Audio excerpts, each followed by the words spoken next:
Thank you, Kathleen. Thank you all for coming. As the builder in a lead design build team, it's our job to make sure that the architect's design intent and the homeowner's priorities are met. You may ask, how is this accomplished?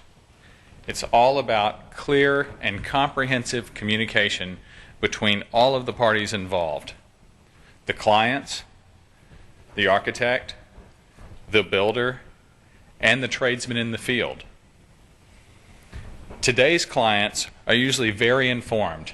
They've done internet searches, researched many different green products and building techniques, but not all of these products and building techniques will work well in our Gulf Coast hot and humid climates.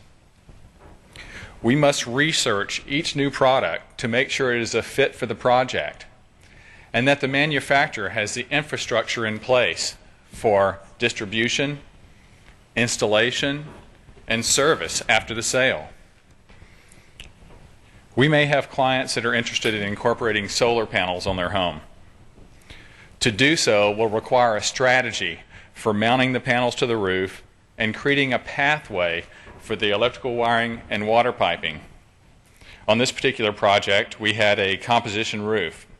So to mount the panels, we made a stainless steel flashing with a nut welded to the back that we could mount the panel to. And then we created a roof jack with a hood so that we could bring the piping in through the roof. There's a better shot of it. On the next project, we had a standing seam metal roof. In this case, we used a clamp on the seam to hold the rack that held the panels, and we had a lot of electrical leads to get through. So we devised this little hood here that we could keep the rain out, but get all the wiring in through the roofing material. If the solar is not installed correctly, you may end up with caulk as the only defense against water infiltration. And we all know with our region's rainfall, caulk is not going to do the job long term. It will only be a temporary measure. You'll get a call back in 5 years that, hey, you've got these panels up, it's doing a great job, but I've got water coming in the house. The client's budget must also be considered. If their priority is low cost of ownership, the products that we choose must be carefully chosen and installed correctly, or the promise of green could be compromised. The architect and designer members of the team pour lots of effort and creativity into the project. It's their baby.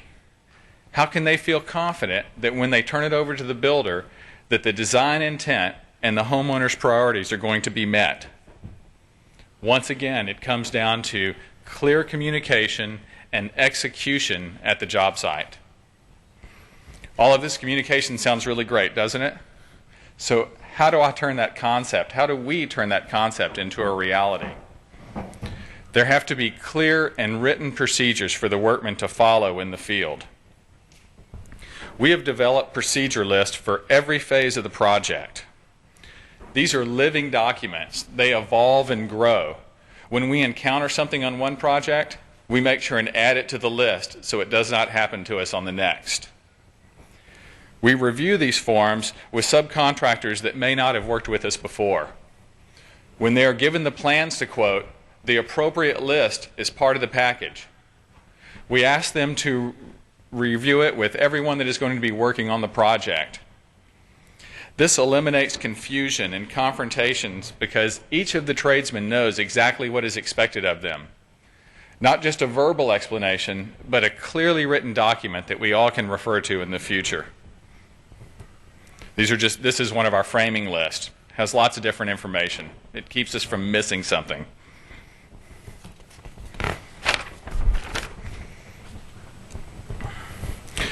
When preparing the budget for a project with new products, the subcontractor's lack of information and their uncertainty can cause the labor rates to increase disproportionately.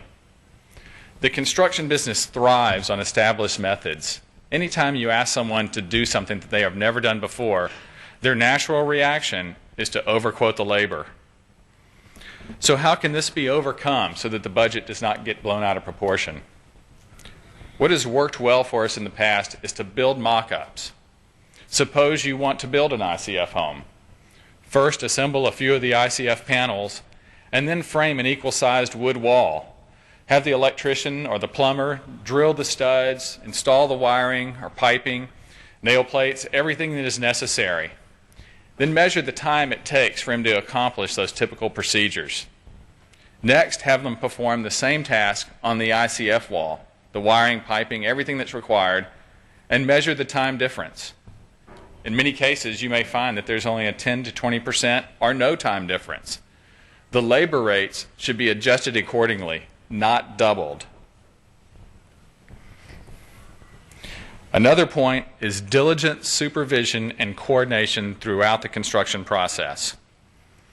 When there is a poor fit on a window or door and it's 4:45 on a Friday afternoon, it's not popular to say, no, you can't leave it like that. It's got to be better.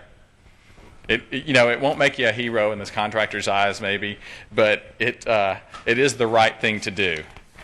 These things may not catch the eye of the homeowner or even the architect, but they directly affect the efficiency and carbon footprint of the home, which of course is a large part of building green.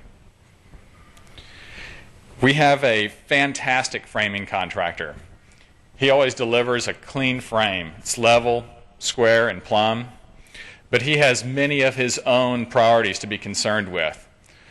Something like the location of the can lights or the HVAC duct runs are just not on their radar screen. If we don't coordinate the framer's efforts with the systems that follow, we may be left with uneven lighting in the room, or the AC ducts may have to make many twists and turns and compromising the efficiency. The job may meet the building code, but it will not fulfill its potential for green. As the builder, we're the air traffic controller, coordinating the work that's going to be done tomorrow with what's happening on the job site today. Coordination of the trades is important on any project, but it's critical when efficiency and low carbon footprint are the standards for success. One building component that is especially overlooked in our climate is the proper use of flashings. And flashings are all about exposure, right? But in this case, we're talking about the lack of exposure, not exposing the building to rainfall and moisture infiltration. In our repair division, we frequently make repairs where moisture has entered the building and damaged the structure or finishes. The areas most often overlooked are balconies, roof and wall intersections, railings, and awnings. This picture shows a roof and wall intersection. You can see the flashing is just gaping open, allowing the rainfall to come in. This next shot is of a door and balcony intersection. There was no door pan. There was a flashing, but it was just rolled up the wall, so it didn't interlock with the door pan. Moisture entered the building, and that was an expensive repair. Green building, it's not only about low energy bills, it's also about sustainability. Sustainability, that one word, encompasses many different things. The classic definition is characteristic of a process that can be maintained at a certain level indefinitely. To the builder of a lead project, it means delivering a structure that will perform well for many years. It's the combination of materials, methods, and execution that make this home sustainable. To the homeowner, sustainability means low maintenance and low cost of ownership. They want to avoid expensive repairs and maintenance. Every time they need service or repair, a tradesman has to drive over, assess the situation, go out and buy the materials, and then return and perform the repair. The cost to the environment includes the travel, the carbon from all the manufacturing of the materials, and distribution of those materials. This may seem like a small item when you look at the short term, but the amount of maintenance needed on any home is directly related to the attention to detail throughout the building process. It's not glamorous, but it is a big part of building green. Site stewardship is another important thing when building a LEED home. When you have an abundant space, it's easy. We recently developed a wooded lot that was a little over an acre. On this lot, we were able to mulch all the trees we cut and broadcast the chippings out on the site. Sometimes you'll have to get a bit more creative. With our excavation and pier spoils, we built a dirt berm at the front of the property. This controlled the water runoff, and it also acted as an acoustical barrier to keep down the noise from the busy street. On a small inner city lot, it can be a bit more challenging. Trash must not be allowed to blow onto neighboring properties. Water runoff is a big deal. You've got all this disturbed dirt around the site. Every time it rains, that dirt wants to find its way into the street and into the storm sewer, which of course will not allow it to function adequately for years to come.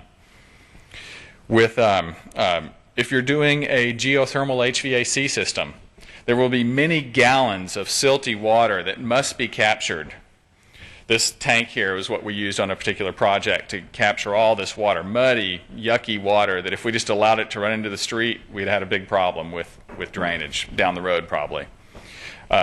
Large timbers or plywood. In this case, we have a crane mat that we put over tree root zones to protect the soil from compaction.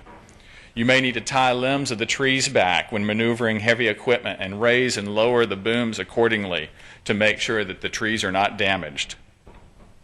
Construction waste reduction is another LEED strategy. A LEED site is an organized site. Lumber is categorized and neatly stacked and protected from the elements. There are recycle bins for paper and cardboard, bottles and cans to reduce the waste that would normally end up in the landfill. You can see we label these in English and Spanish, so there's no reason that they wouldn't be used at the job site. Another area that is often overlooked is humidity control during construction. After the building is drywalled, a temporary HVAC unit should be installed. The system for the house should be sealed and never used. That system should be sealed up and not turned on until the homeowner moves in. This will ensure that the ducts are clean, the coil is clean, and that the system can work at its maximum efficiency when the homeowner moves into the home. All of these site stewardship efforts pay off by creating a positive work environment. You'll find that the tradesmen will take more pride in their work, just doing a better job when they show up and they're not tripping over all kinds of debris and someone else's mess. When the homeowner visits the site and sees that it's clean and well organized, they will gain more confidence in the builder's ability. It'll put their mind at ease, and it'll allow them to focus on the things that we really need, like making the selections of products on time so we can keep the job going. It's not a perfect world. There's always going to be challenges and issues to be resolved.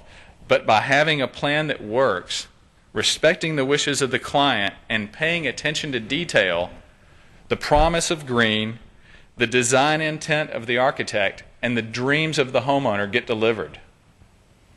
To the detail-oriented builder, building a LEED home is not that much different. It's just another set of details to pay attention to. So in the end, why does it matter if the home gets a LEED rating? The homeowner may have made environmentally responsible decisions and reduced their carbon footprint, but in the bigger picture, LEED gives us a common language that we can all understand and adhere to. The more homes that get a LEED rating, the more people will notice and make better choices of their own. LEED makes a difference because it shows beyond any dispute that people believe in caring for the planet and are willing to make the choices that support it. Thank you. I'll turn back over to Carrie.